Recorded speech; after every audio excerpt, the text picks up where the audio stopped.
a huge intervention as the 2027 elections draw closer.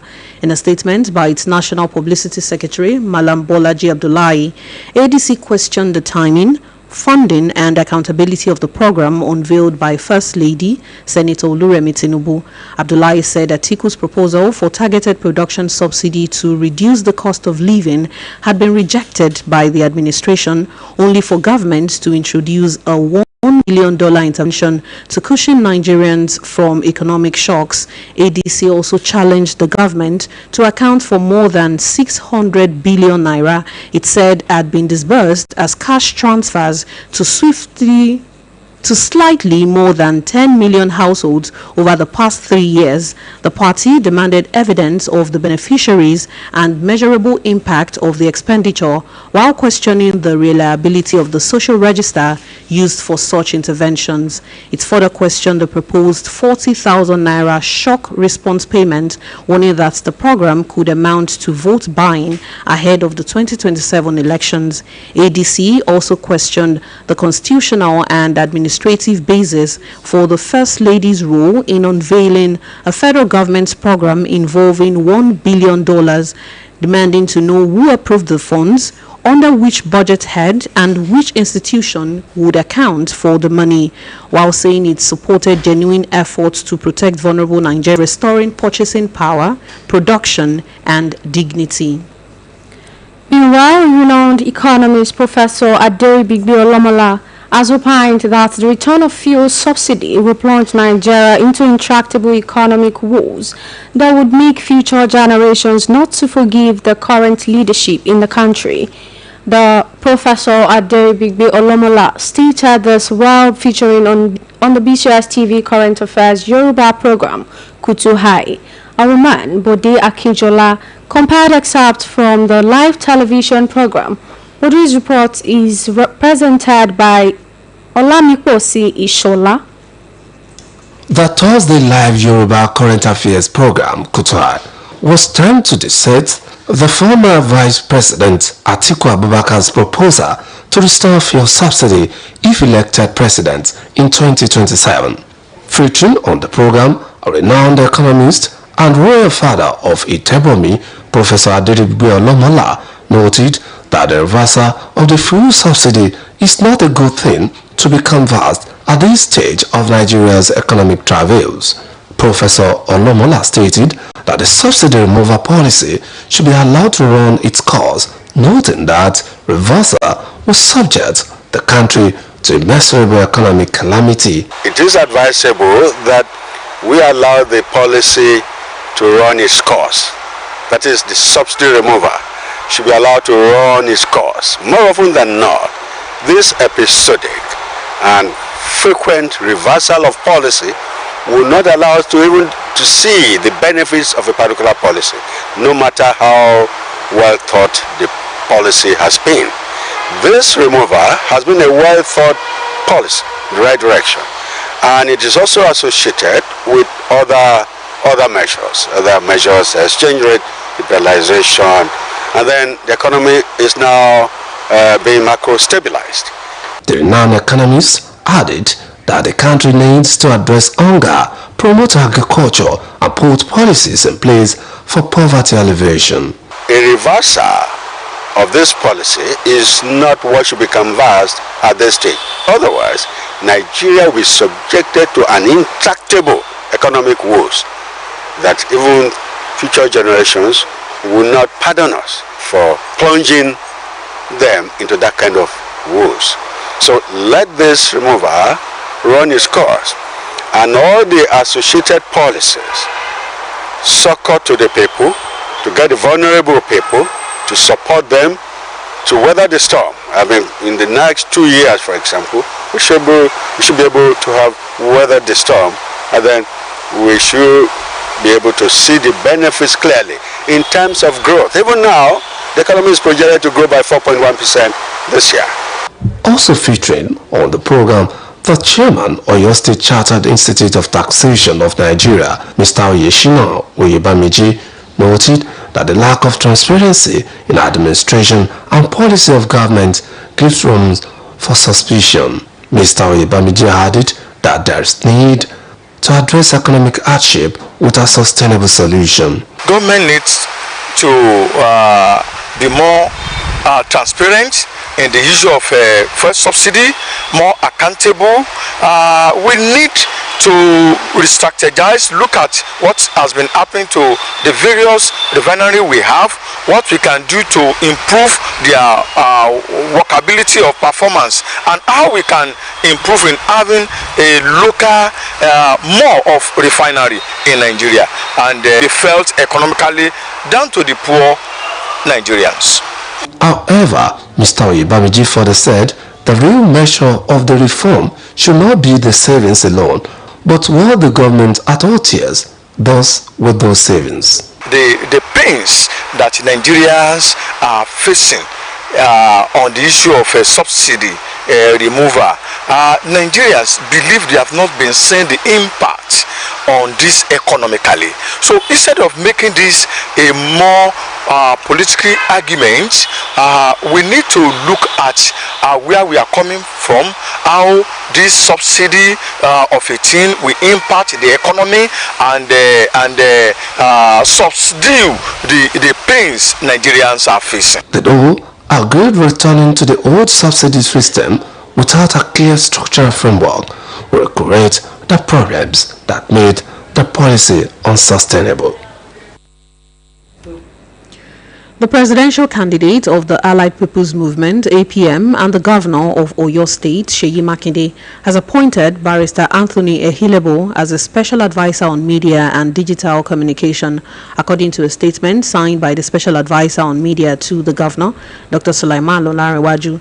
The appointment is to take immediate effect. Governor Makinde declared that Barrister Ehilebo's unmatched expertise as a communication strategist and lawyer will be a powerful asset in driving the APM's message of resetting Nigeria and victory in the 2027 presidential election. He urged Nigerians to stand firm and rally behind the APM, emphasizing that the 2027 election is a historic opportunity to rescue Nigeria from the failed leadership of the All Progressives Congress. The Academic Staff Union of Universities, Plateau State University Chapter, ASU Plateau, has declared a total comprehensive at the institution over what it described as the failure of the university administration to satisfactorily resolve 6 outstanding demands. The decision was reached by the union's Congress at a meeting on 25th of August 2026, following the expiration of a 14-day ultimatum issued to the university management on Vincent Chuji and the secretary Lunka Ilia. The union acknowledged the administration's response to its ultimatum, contained in a letter dated 18th of August, but said the response did not satisfactorily address the substance of the issues raised. The union's demands include the commencement of the contributory pension scheme, full implementation of the 2025 federal government and ASU agreement, and payment of arrears with effect from January 2026. Other demands are the provision of safe and secure staff quarters, construction of trenches around the university's perimeter fence, and an end to what the union described as intimidation of union leaders. The union is also demanding payment of 22-month arrears of the 25 and 35% wage award. Following the unresolved issues, Congress, with the approval of the National Executive Council of ASU, resolved to proceed with the indefinite industrial action. The union consequently directed all its members to suspend all academic activities until further notice. With the long vacation in full swing, summer lessons have become a familiar feature in many communities as parents seek ways to keep their children engaged and academically prepared for the next school session. But beyond keeping pupils occupied during the break, how beneficial are these programs to their academic development? Our reporter Fidora Folagboye takes a closer look at the trend and brings the details. For many school children, the long vacation is a period for rest, recreation, and family time. For others, however, it's an opportunity to continue learning outside the regular academic calendar. Across the city, schools and learning centers are organizing summer lessons to help pupils revise previously taught subjects, strengthen areas where they may have difficulties, and acquire new knowledge and skills. Beyond conventional classroom activities, some of these programs also feature practical and creative activities, including sports, arts, information technology, and vocational training. In separate chats with BCOS News, a school headmistress, Mrs. Omotayo King Ayinde, and a teacher, Mr. Odola Gbadebo, said many parents enroll their children for summer lessons to keep them productively engaged during the holidays and help them retain what they learned during the school term. They also noted that extracurricular activities have become part of many summer programs, giving pupils opportunities to learn and develop skills beyond the conventional classroom environment. Normally it's supposed to be for children to relax, but parents demand for extra lessons, especially for those maybe they are weak or even those who are working class. They'll believe something should be able to engage the children so that while they are at work, the children will not be left in the house, especially for this insecurity. If we must leave with them, they have some other things to do outside, so as to look for money to cater for their wants. And when they are away from home, these puppies play around, and when they play too much, it will be very easy for them to forget what they have learned during the school session. Some parents also share their views on summer lessons, highlighting different perspectives on how children should spend the long vacation. This period is meant for them to rest at home. Children were in school for 3 months, and then you still ask them to come back to school for another round of lessons.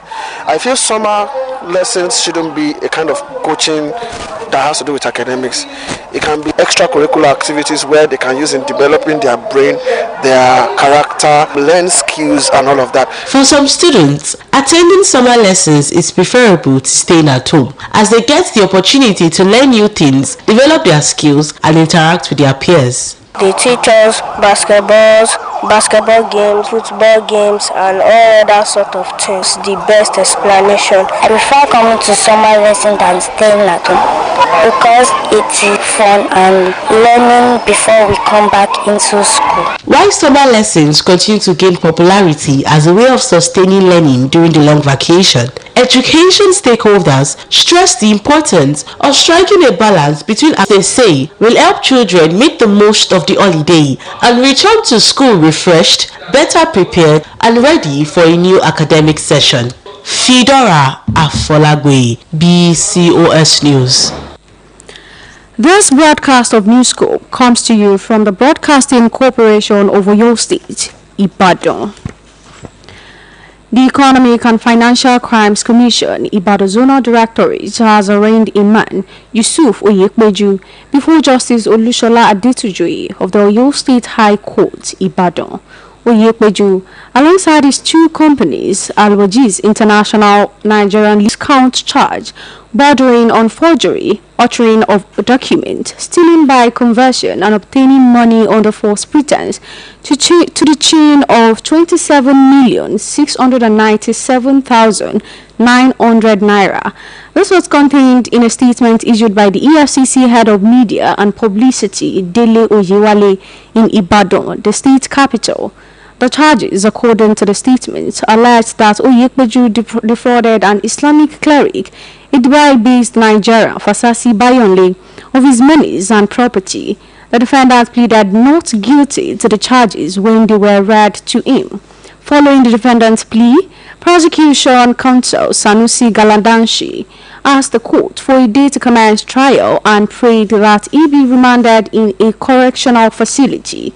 However, counsel to the defendant, B. Ajibola, informed the court that an application for bail has been filed and served on the prosecution, praying the court to admit his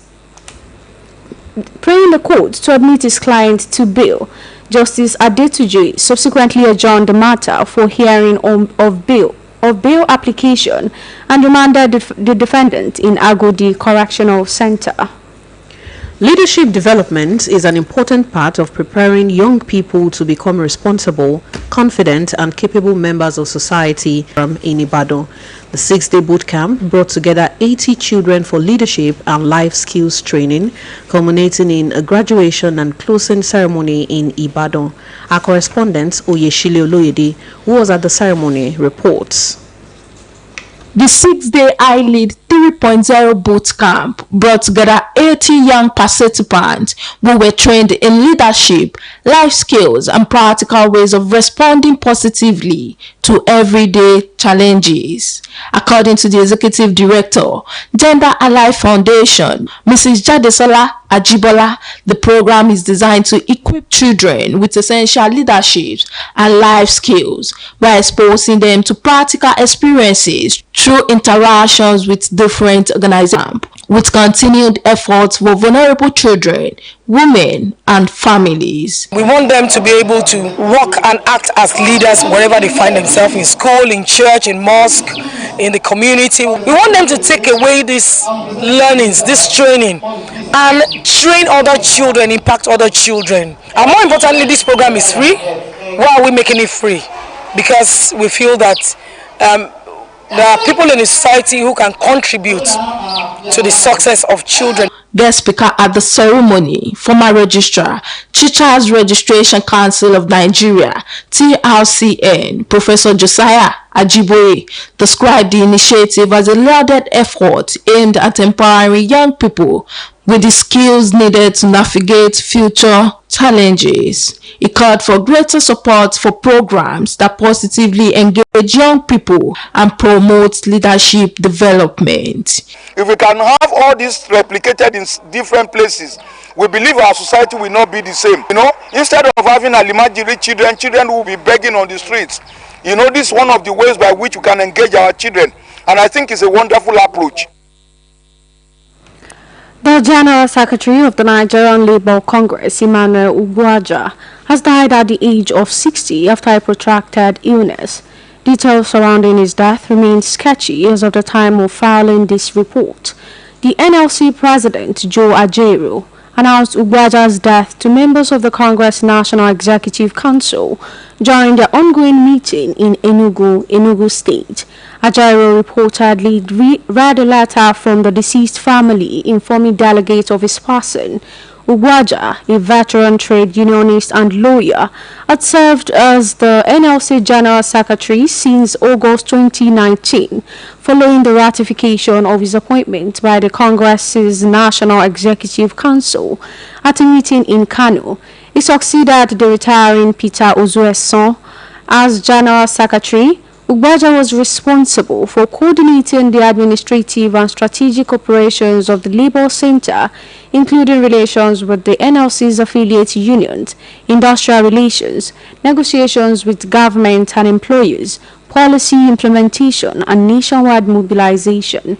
His tenure coincided with some of the most significant confrontations between organized labor and successive government over wages, workers' welfare, and economic policies. One of his early major assignments was the negotiation surrounding the implementation of the 30,000 national minimum wage approved by the federal government in 2019. The disagreement over implementation brought the government and organized labor close to industrial action before an agreement was eventually reached. Ugwaja remained involved in subsequent negotiations and campaigns on workers' wages and welfare. Born on 15th May 1966, Ugwaja studied law at the University of Calabar, graduating in 1987. The NLC is expected to make further statements on Ugwaja's death and funeral arrangement. In the world of sports, Nigeria Football Federation President Ibrahim Gusau has resigned from office, announcing his decision during a press conference in Abuja today. According to the Super Eagles news account on X, Gusau was joined by board members of the executive committee in resignation. The crisis follows the Super Falcons' failure to qualify for the 2027 FIFA Women's World Cup a first in Nigeria's history after a 2-1 defeat to South Africa in the playoff. The Falcons had earlier been knocked out of the Women's Africa Cup of Nations at the quarter-final stage by Cameroon. The Super Eagles also failed to qualify for the 2026 World Cup. The NFF has separately faced scrutiny over its handling of a 17 billion naira federal government intervention fund released in 2024, as well as a fact-finding committee report alleging that board members and officials influenced national team invitations for financial gain. Guso's exit comes ahead of the NFF's elective congress scheduled for September 27 in Lafia, Nasarawa State. On the foreign scene, anxious relatives crowded the corridors of Kathmandu Hospital today as they searched for missing family after devastating floods on the Nepal-Tibet border killed over 180 people. Among them was Subhash Katani, scanning lists and speaking to officials in the hope of finding news of his elder brother, one of the hundreds unaccounted for after the disaster.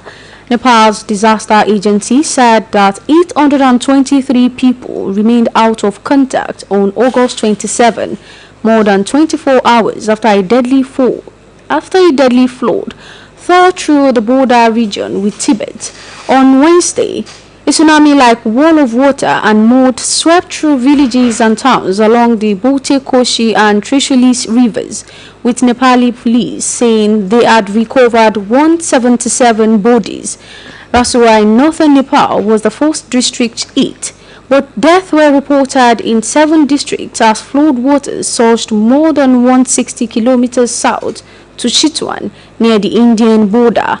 The cause of the disaster was not immediately clear, but the U.S. Geological Survey said it was a glacial collapse that caused seismic activity and a catastrophic downstream impact in Nepal and Tibet. As rescue teams called for survivors in the flood-ravaged district, families moved between hospitals and police help desk, desperately hoping for word on those missing. To end this edition of Newscope, here again are the main points. The federal government has warned that 915 communities across 19 states and the Federal Capital Territory are at critical risk of flooding between August 27 and September 9, 2026, urging residents in the affected areas to take immediate precautionary measures and prepare for possible evacuation. The African Democratic Congress, EDC, has described the federal government's $1 billion social protection program as a belated response to the hardship caused by President Bola Tinubu's economic reforms, saying its presidential candidate, Atiku Abubakar, had warned against such consequences. The Economic and Financial Crimes Commission, Ibadan Zonal Directorate, has arranged